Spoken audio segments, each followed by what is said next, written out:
There are three key elements to continuity: exposure, eyeline match, and the 180-degree rule. Exposure is determined by the camera's sensor, ISO, shutter speed, aperture, and the amount of light in the scene. The DP will determine the lighting setup and camera settings for the master shot. Then every other setup by the crew for the rest of the scene must emulate that initial setup. If we were to have a certain level of exposure in frame 1, then in frame 2, the exposure would be completely different. Then frame 2 would not match frame 1. Eyeline match is a framing technique that informs the viewer of what the character sees. It's a key part of continuity in that it maintains the illusion of seamless motion between shots.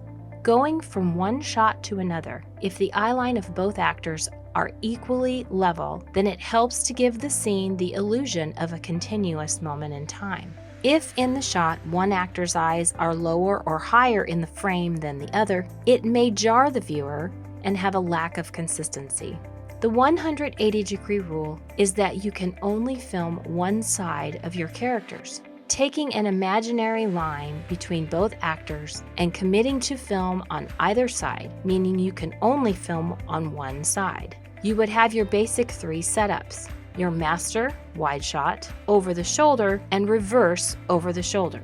Your shot and reverse shot would have to be in that 180-degree line. If we pass the 180-degree line, then we create a problem where both actors would be on the same side of the shot. We want to make sure that actor 1 is 1/3 of the frame and actor 2 is on the other third.